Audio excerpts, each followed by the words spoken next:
I didn't realize when I was going through preparing for this topic, I'd actually done this topic a year ago. Oh, yeah? And because I was going back through my old notes and everything else, and I was sitting there and I was sitting there saying, like, loving others, why does this sound familiar? And it was. I did do this one again around the same time last year, because when I did it last year, Valentine's Day was coming up, it's the same as now. And I was like, I'm sitting here saying, okay, I'm going to be alone for Valentine's Day. And this is one of those times where the people that have their loved ones and their spouses, their significant others, they're going to spend it together with their special person and exclude everyone else. And so I did that one last year, and a lot of the same slides were end up being recycled this year. But when I came at it, it's another year, did a little chance to study. I wish that we had this one in this bookstore, but we don't. Spiritism, Spiritual Philosophy for Today's World, really good book. I ended up, if you can quickly see, I've highlighted a lot of this book. It's got about as much highlights as the Spirit's book, Gospel, and the doctrinal things to it. But it brought some things to my attention that I had to keep in mind, and that was, and the doctrine has it too, and it's strange because I even went back to my last lecture and it came up there too, selfishness and pride.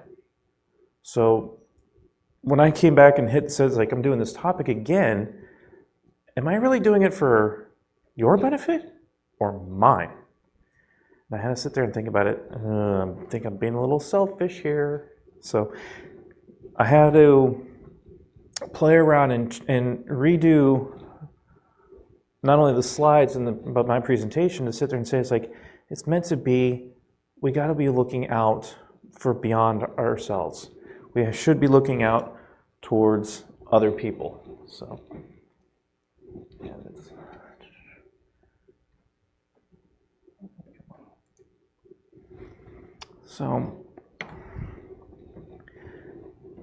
Gospel according to Spiritism. Most of you probably have seen this phrase many times over. O Spiritists, love one another. This is the first teaching. Educate yourselves. This is the second. So, obviously, my topic today is focusing more on the first one over the second one, but they're both valid. Because you're here also to learn. So you're getting the educational part. But one of the big important things to do is love one another. I've said on multiple occasions that whenever I come to a center, any center, it always feels like family to me. I'm meeting new brothers and sisters for the first time, or old friends again, that I get to embrace, find out how their day is, and enjoy their company and share their things. We were just talking a little bit before about a little sample that's being shared around saying, hey, how's this working for you? And everything like, well, I don't know yet. It's still the first few days. So it was that camaraderie. And it was one of these great things I love and then those of us that were here at Christmas, we had that wonderful gathering.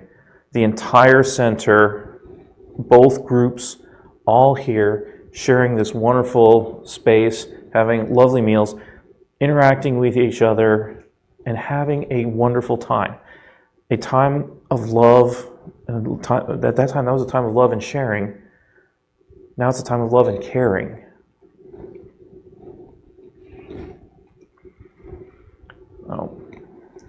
Now, it's been a while since we've had these, and I know I remember with the different types of love.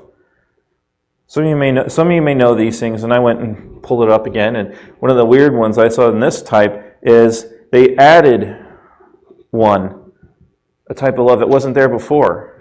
Because usually they would always mention 7 types of love, and then I found this one that said 8, and it added mania, obsessive love. I was like, okay.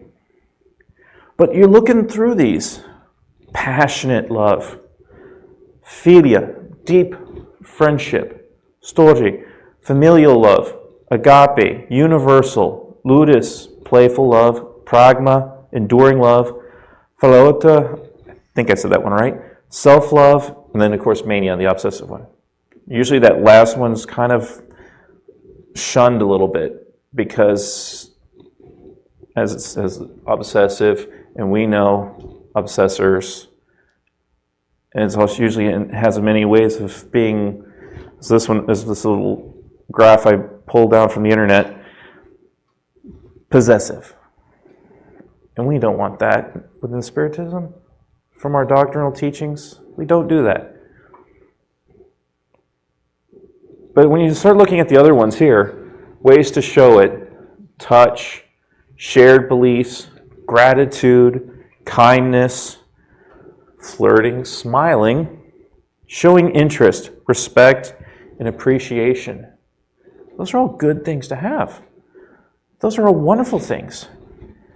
And you can actually take those, with maybe exception of flirting, you can do that to anyone. Not just your significant other, not just your family. That can be to any person on the street. When you go out to eat to a restaurant, be kind to your waitress. Show them gratitude. Give them a tip. And then some people need a hug. I did that one last year for my at the end of the lecture. That was the one where it says, "Lord, I had everybody get up and give everyone a hug." That may be in the future. But I wanted to have this opportunity to sit there and say, like, we have all these wonderful types of love. And we also know that through our teachings, we have our supreme example, Jesus, and the love he shared for us. He embodied so many of these, and he shared them with all. No matter who you were always a brother or sister to him. He did not separate people. He did not sit there and say, "No, you don't deserve it," and everything else. No. Even though he had his issue, the Pharisees and Sadducees were kind of against him, that didn't stop him from at least approaching them or having conversations with them. Now, they were hardened in their hearts, and they probably weren't going to change their minds. But yet, if anyone that's read the Bible knows, one of them did switch. And he wrote a bunch of epistles. And his name became Apostle Paul. So he can and has talked to so many different people, and he keeps talking to our hearts. How many of you have read the Emmanuel book 2,000 years ago? 1, 2, 3. If you ever get a chance, it is a wonderful book. It's a novel, so it is fun reading. It's not one of these things like when you read the Spirit's book, question and answers and everything else. It brings you into the story. And you go through the story of Emmanuel and that lifetime as Publius Lentulus, and how he was a Roman senator. For beginning of the book, he's fully embraced the pagan lifestyle. His wife Livia has their conversion to Christ, and she becomes one of the first Christians. But even before Christ is crucified, she becomes one of the flock. Publius thinks ill of his wife and thinks she's having an affair and cheating and everything else, and they end up having this massive separation. And of course, she ends up being killed in the Colosseum. And later on, he finds out, later on in his life, Publius finally finds the same message, even after having an experience with Christ in Jerusalem, feeling that immense love that radiated out from him for a long period of time. His aura was so huge. Publius felt him like blocks away. He felt that euphoria, that embracing of love. And he did that, and he showed that to all of them. And so like Publius in that moment was like cloud nine, if you remember that saying. He's just light as can be. Everything's all happiness. The world is bright. And then after Jesus passes on and gets far enough away, gets out of the aura, then all of a sudden the world suddenly loses its grandeur. And then he kind of rebels again because he didn't stay in that sense of love. But as you read that book, and from the context of this, Jesus had so much love, it radiated out.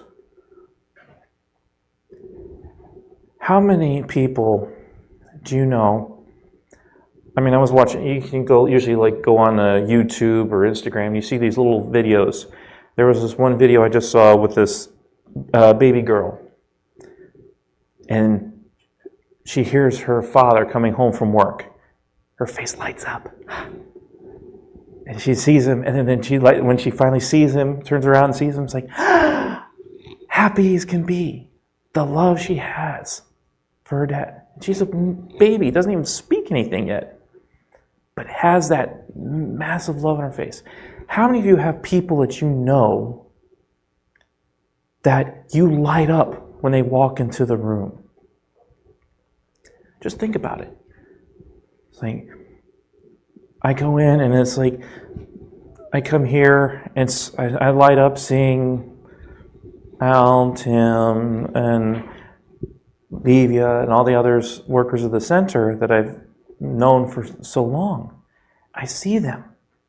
And it's like, it's so great to feel in a warm embrace.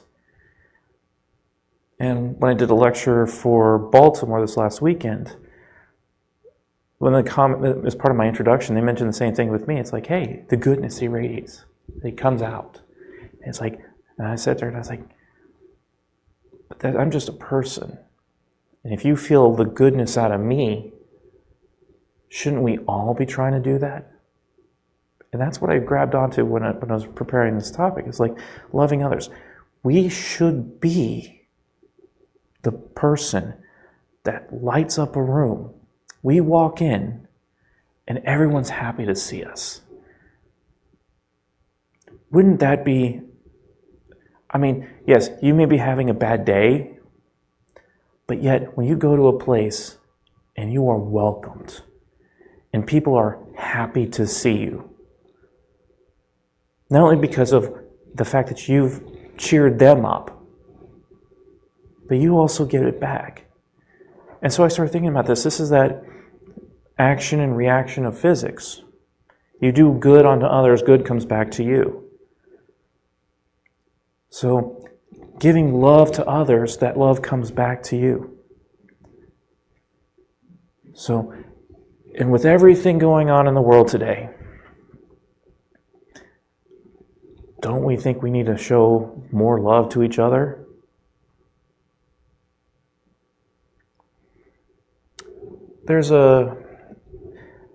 How many of you, it seems to be a big one for the United States, seen like a little placard that says God, family, country?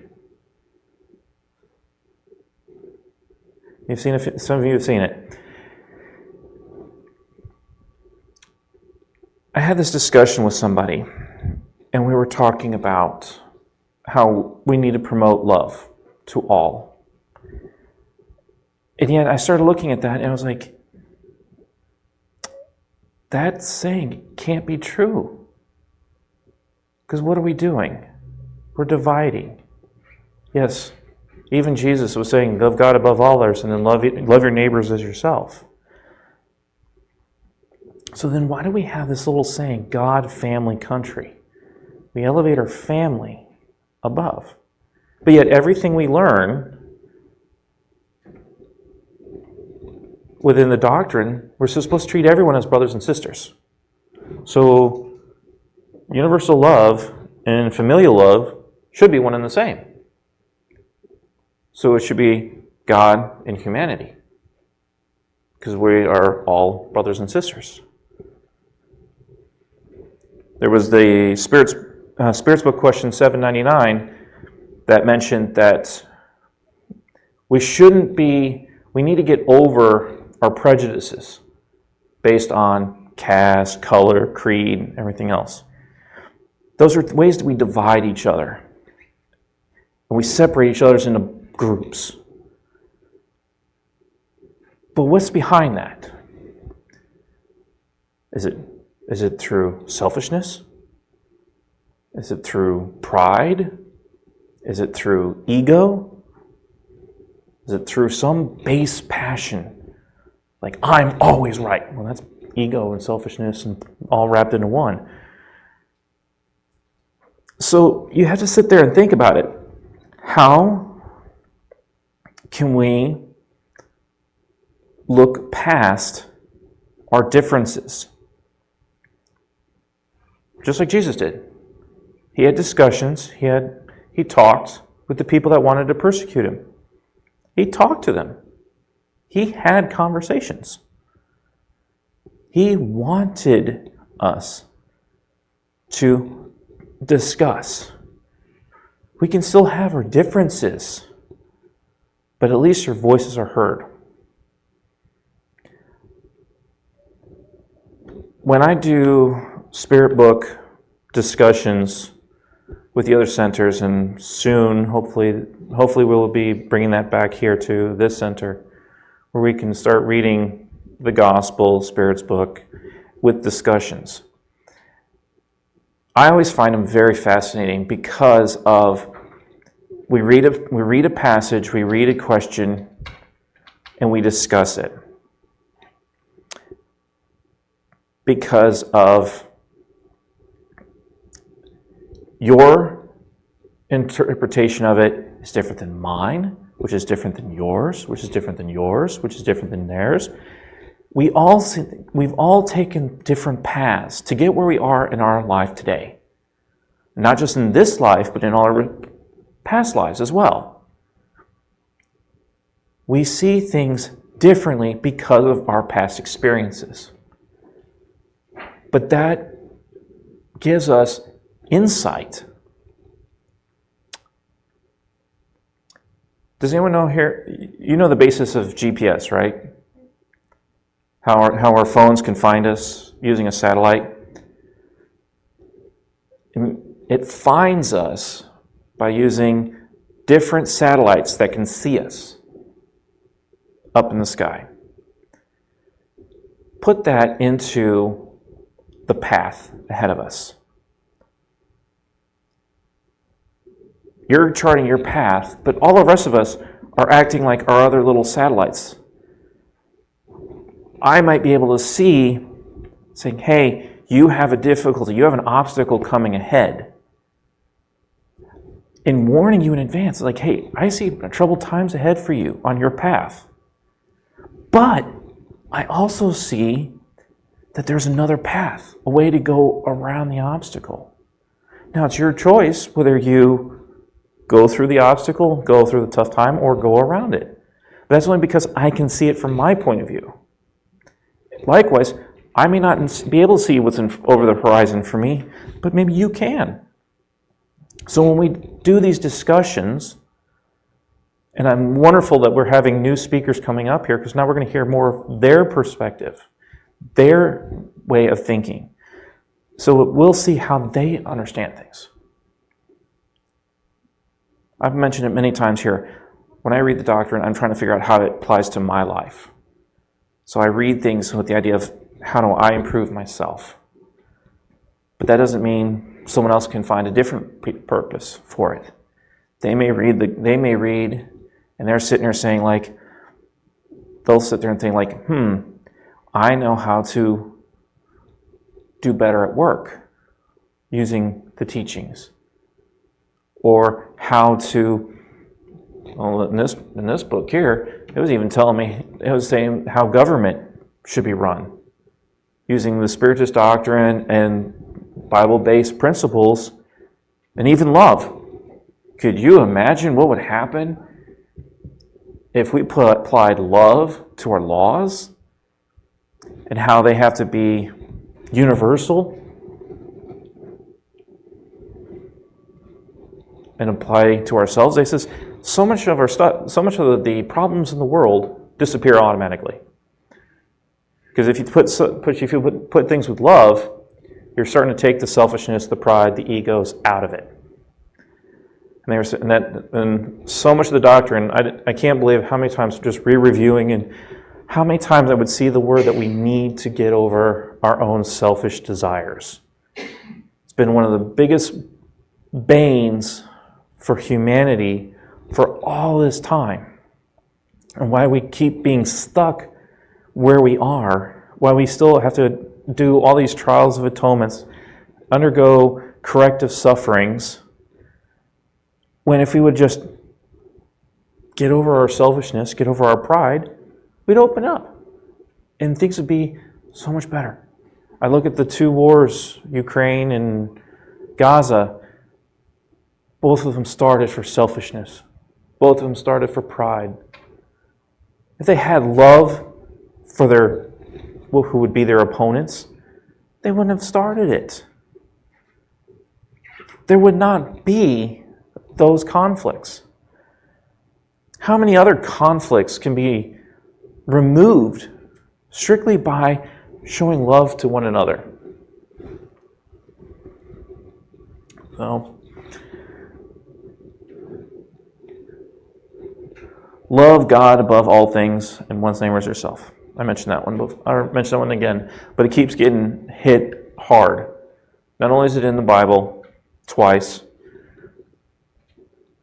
the gospel repeats it. This book here repeats it. So many times we see it repeated. Put God first. Love God above all, because it instills humility. Then it starts to check your pride. It starts to check your selfishness a little bit. And then loving one neighbor as yourself.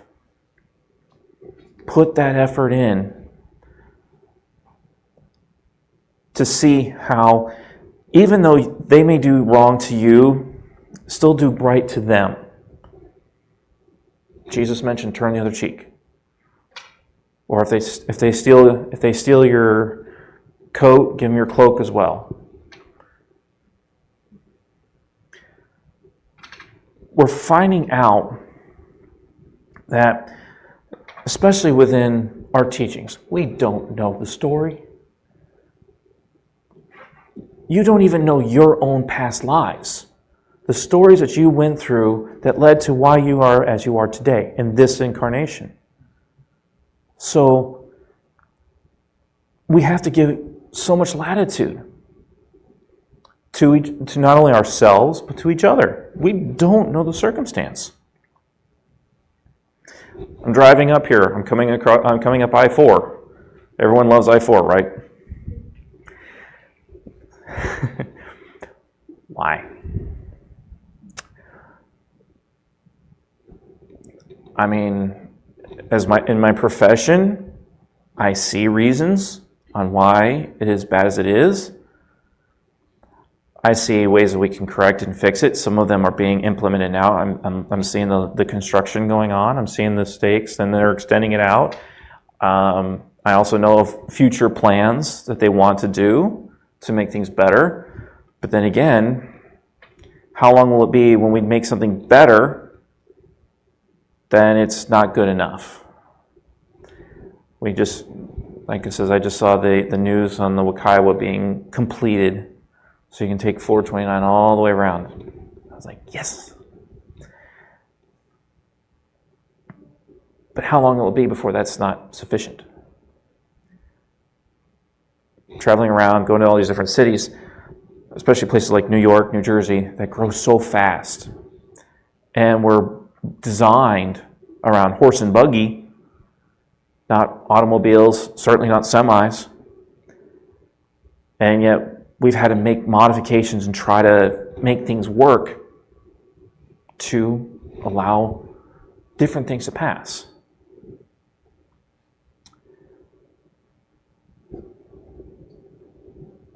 So we got to do that loving aspect. It's like we got to think ahead. We got to do our repairs and realize that even though we have faults, all of us have faults, that shouldn't stop us from helping one another, caring for one another. I was, before I get to this next one, I'll share a personal story. I had this book with me, and I went to my eye doctor.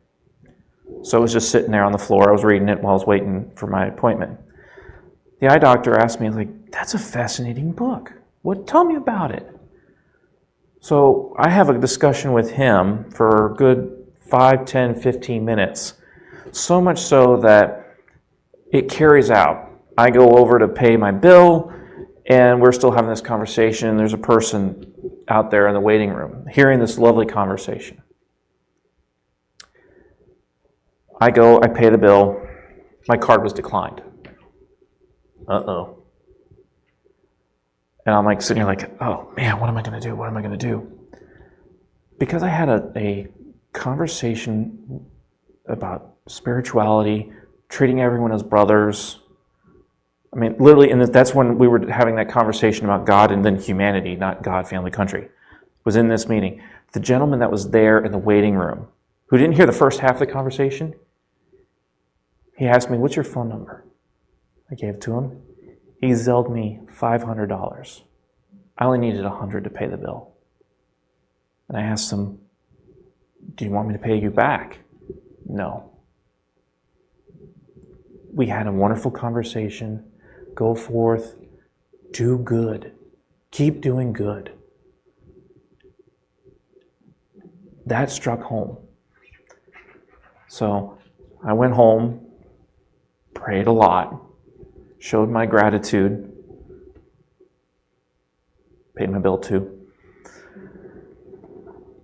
And I sat there and thought about it. It's like, I know I'm up here for a purpose, to help inspire, teach my point of view. And this was a blessing. Someone showing love to me, who I've never met, and I will probably never meet him again. And yet, that love, that camaraderie, helped me in a small bind. But not only did he help me in a small bind, he gave me extra. And I have to, like I said, I give a lot of respect. And I was thinking, like, how much would that be if we would do that for each other? If we were in a capacity to help each other. Now, we have the center here. We have our Carnival of Love that goes out and goes to all the different senior living things, cheer them up. I've gone to it a couple times. They do need love. They need cheering up too. Some are in terrible pain. Some are abandoned. They don't have children. Their spouse may have already passed on. Their parents are gone. It's just them. And they're by themselves. And no one comes to visit them. And I started thinking about it. I was like, this is what, instead of like what I did last year, that's something we need to focus in on. We do have it. We do have things here, and we do try to help people. But are we doing enough? I don't know. And likewise, to get back to this, do not do to others what you do not want them to do to you.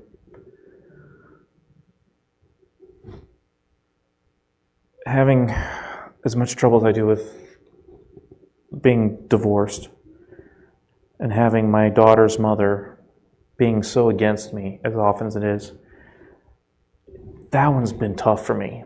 I'm facing this one right now, all the time.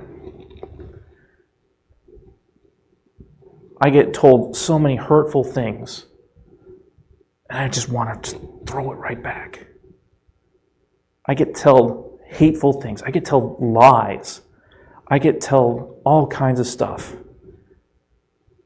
And I'm like sitting there like,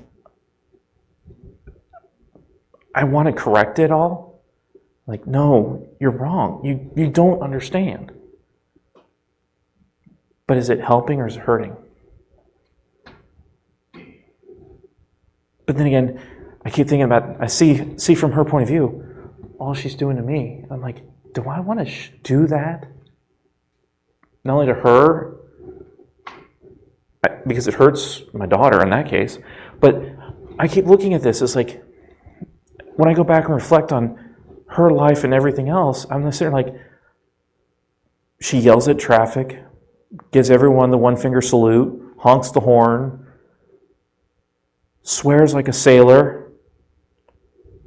Apologies to sailors. She goes out there and yells and screams and just rah, rah, rah, rah, rah, gets all aggravated. Sometimes she'll win a victory. Here, go away. But then I go back and I look and I'm sitting there saying, like, when we got married, she had 4 bridesmaids. She's not friends with any of them anymore. How do you lose 4 bridesmaids, including your maid of honor, who's supposed to be like your best friend? Lose them all.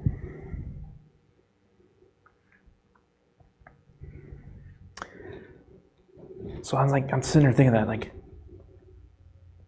I see now, when you're not showing love, again, it's that same thing with that karma. Love out, love back. Hate out, hate back. So we need to keep putting the effort on to push for the love. Especially, like I said, I know it's not bringing, I'm going to be slightly political. It's election year. So there's going to be hate everywhere. No matter what your positions or non-positions, it's out there. But we need to do better, be able to talk about it, discuss. Again, as I said before, you may have a different interpretation of whatever it is. That gives me insight to understand why you think as you do. I may not agree with it, but at least I can understand where you're coming from. I can see what you can see of the mountain from your point of view versus what I can see.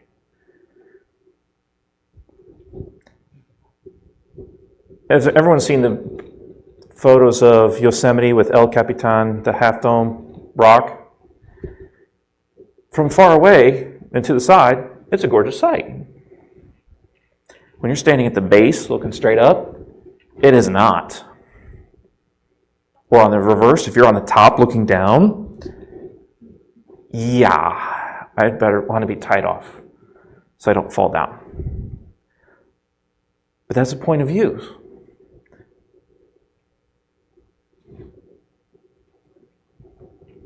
So from this book, Law of Love is the wisest of all. Again, putting love into our thoughts, into our conversations, into our work. Because if you have some of those forces of love, how much of that is going to benefit you? Like if you treat your subordinates as brothers and sisters, or your boss as your brothers and sisters, don't they like you better? It's like, aren't you a little bit easier to get along with? Yes, you may have your quirks, but at least it's like you've got a feeling of, I got your back, you've got my back. And it opens trust. It opens thought. Again, going back to the conversation with the different points of view. For those that remember from World War II, the basics of history, one of the benefits was the Allies were friends with each other. Britons, Americans, they would talk and communicate so that they would begin to share information. So then all of a sudden you would have a American aircraft with a British engine that was more powerful than what America could create on its own.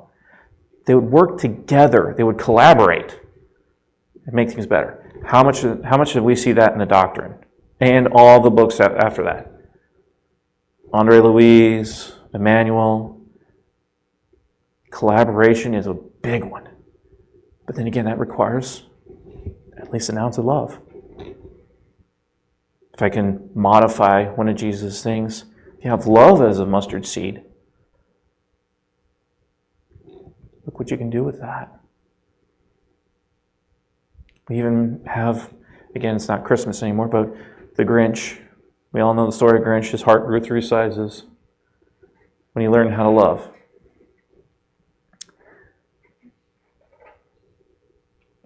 To the spirits world, we might be Grinches. And they want us to have our hearts grow 3 sizes larger. But we need to have that special moment that helps awaken us. Now, what we've learned through doctrinal teachings, the Bible, helps us. Jesus, again, gave us a great example how to help us to go further along the way. So, leading thought to mutual respect, love, true solidarity, and authentic fraternity. Again, this one book has been, how many times, let's see, love, working, like treating each other as things. These two were together, but this and this were in different parts of the same book.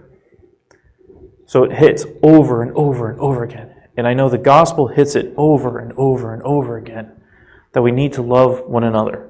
We need to put that effort on each other. Why are they beating us over the head with it? Because we're still stubborn enough and not getting it. So they're going to hit us again and again and again and again and again until we finally wake up and say, hey, I love you, I love you, I love you, I love you, I love you, I love you all. And we're going to work together. I don't know your past. I don't care on that part. But we're going to work together. If you break down on the side of the road, I'll be there to help you put a new tire on. I met a stranger that helped me pay a bill. Let's push for that. Let's find ways that we can help each other, love each other.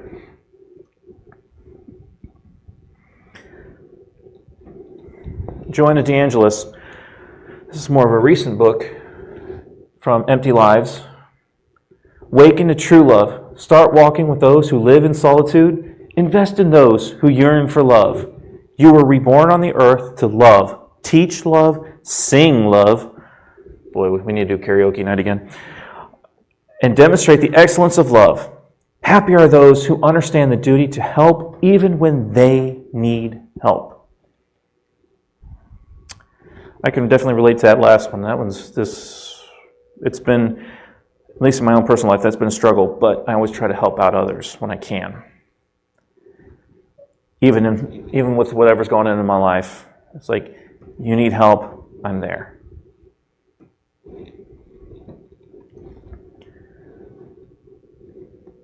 Joanna came back in the next book, the companion book. I think this one just came out last year or 2 years ago. It's fairly recent. This one's one of the newer ones. Come together as a family and sing the fraternity hymn without borders or prejudices. Let the light of love shine bright. Be of good cheer and give yourself over to love.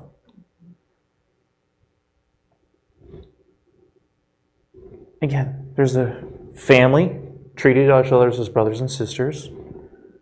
Fraternity, no borders or prejudices. So we got to get over all the garbage we have out there. Your ancestry, your sexual orientation, your ethnicity, gender, you name it. Throw it all away. We're all humans. We all have a past. We're all at different levels. But then again, part of why reading through Spirit's book and everything else, God made us, but He also made us social because we would interact with each other. And by working together and interacting with each other and being social, we help each other out. Me, I'm a civil engineer, so I'm out there fixing the roads and bridges. I can also do buildings too. Al, you're in the medical profession, correct? So if I need help on something, I go to him. He wants me to help build better roads, he'll talk to me. We have mechanics, bakers, electricians, gardeners, all kinds of different things. People with a specialization that they can use to help others.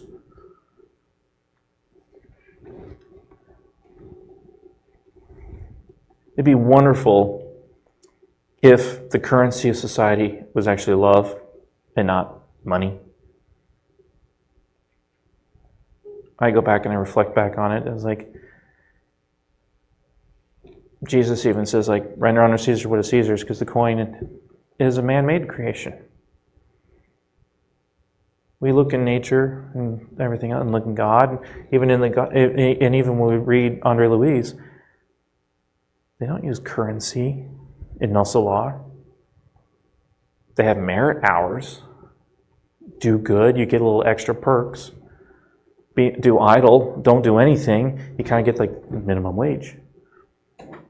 Enough to keep living because you're a spirit, your energy. But by doing good and loving, you reap more. So it'd be great if all of a sudden we have love as our currency.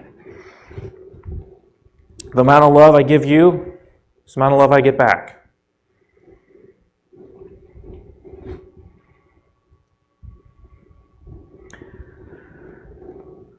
So, another book. I got this one over here too. So this one I was reading, so I was still highlighting it, but I still found all of this. For love's sake, Jesus chose a despised Samaritan as a symbol of solidarity. For love's sake, Jesus freed a wayward woman by removing her guilt complex. For love's sake, Jesus assisted the Syro-Phoenician foreigner who asked his help with her daughter's infirmity. His heart and hands were filled with love to strew it over the downtrodden, whether a tax collector, an adulteress, a prodigal son, an impoverished widow, or a mourning mother.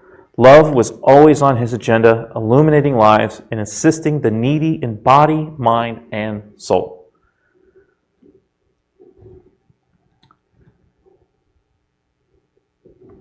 We see in here, again,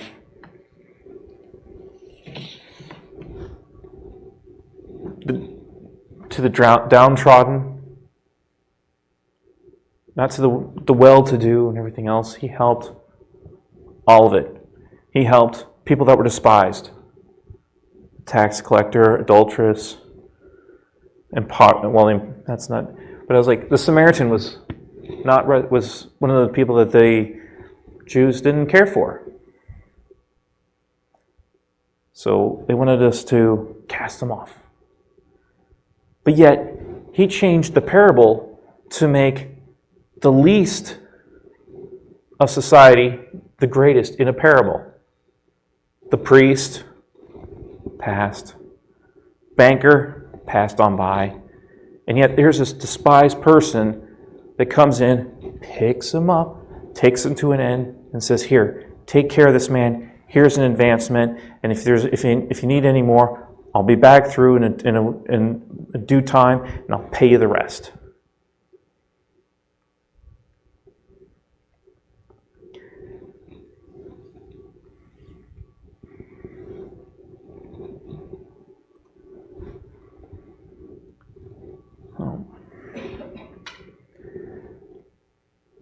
Open yourself up to love, and love without expecting a response. We're doing this thing where, how many of us have done this thing where I'll do something for you, but you got to do something for me? You know? Honey, I'll cook dinner, but you have to take out the trash. You know, one of those little trade-offs.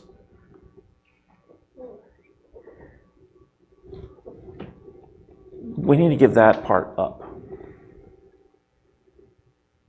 Because what does it do? When you go back and you think about it, when you're doing these transactional things and everything else, is that for love? Or is it pride, ego, selfishness? Makes you think. Yes, it might be a sharing of resources, sharing of responsibilities. But then again, when you're there and you're helping out, what happens if something happens to one person? If I'm in construction, those lovely little orange cones do not stop a car. So if someone loses control, texting on their phone, whatever, goes through, hits me, and I'm in bed for however long, 6 weeks, I can't take care of the house. I can't make myself dinner. There's so many things I can't do that I used to be able to do. So now all of a sudden, I need additional love until I get better.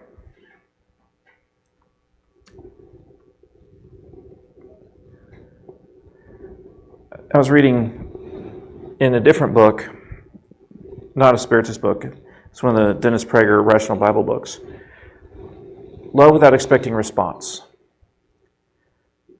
What's it like to, when we have a burial, funeral, and everything else, we do all these arrangements and everything else. Do we ever get a thank you from the dead? No. So that's an example of loving without expecting a response.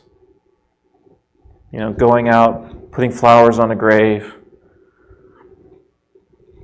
That's showing love without getting anything in return. That gentleman that gave me money, he showed me a measure of love that I wasn't expecting, and I don't know how to repay him, but he didn't expect a response. Have compassion for those who err. Help those who stumble. Tolerate wrongdoers. Tolerate. Ooh, boy. How much of us do we have to love to tolerate? I know my parents tolerated me as a kid because I was like, what does this do? And touch hot pot. Ow! Put finger in electrical socket. Zzz. Ow! Well, that's wrongdoing. My parents said no multiple times, but eventually they had to tolerate the wrongdoing, so I would learn my lesson. How much of our stuff we go through in our day-to-day lives could be the same thing. We're doing wrongdoing and we're tolerating it, but maybe we should be correcting it too. Jesus chose love as the solution of all matters at hand. He anchored the pillars of humane ethics in love. Again, treat others as you want to be treated. Even if you go back to the 10 Commandments, how many of those are built upon love? You don't love someone by stealing. You don't love someone by killing them. You don't love someone by bearing false witness.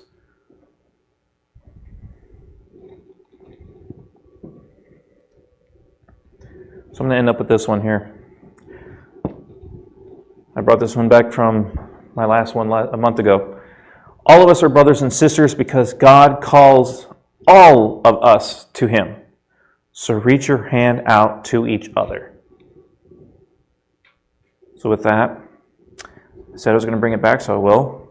Let's all rise and give everyone around us a hug.